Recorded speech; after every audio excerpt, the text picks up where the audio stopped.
Vous êtes sur le point de découvrir une histoire qui pourrait être la vôtre. Une histoire née de ces nuits où le sommeil ne vient pas, où les souvenirs oubliés grattent à la porte de votre esprit.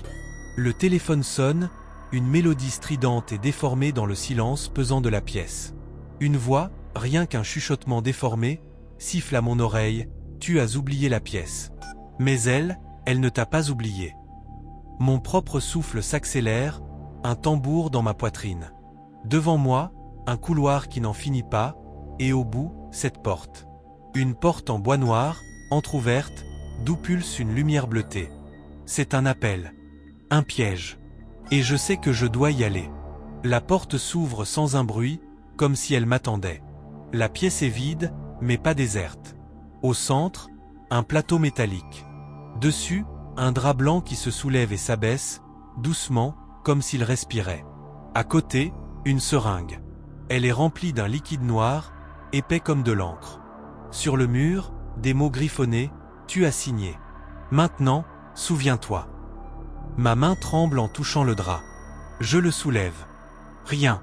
Juste une tache noire, la forme parfaite d'une main imprimée sur le métal froid. Le tic-tac d'une horloge invisible s'accélère, chaque seconde plus forte que la précédente.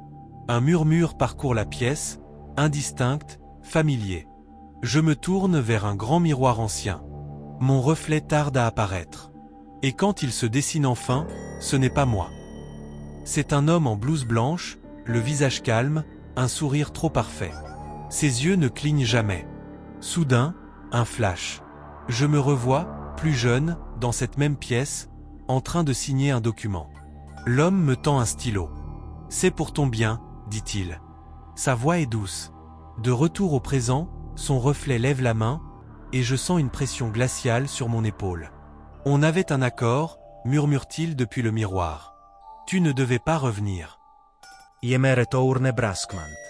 Tout a disparu. Le miroir, le plateau, la seringue. Il ne reste qu'un bureau en bois. Dessus, une lettre cachetée, mon nom écrit dessus. Je l'ouvre. Le message est court. Si tu lis ceci, c'est que tu as rompu le pacte. Ils vont venir te chercher. Signé, T. La porte derrière moi commence à se refermer lentement, poussée par une ombre. La lumière s'éteint. Un seul. Puis, rit s'étrangle dans ma gorge le silence. Et dans ce silence, ma propre voix qui murmure.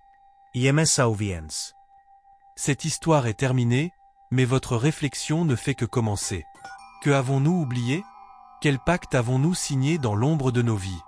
Partagez vos théories dans les commentaires. Abonnez-vous pour ne pas manquer la suite de nos explorations dans les recoins sombres de l'esprit. Merci d'avoir regardé.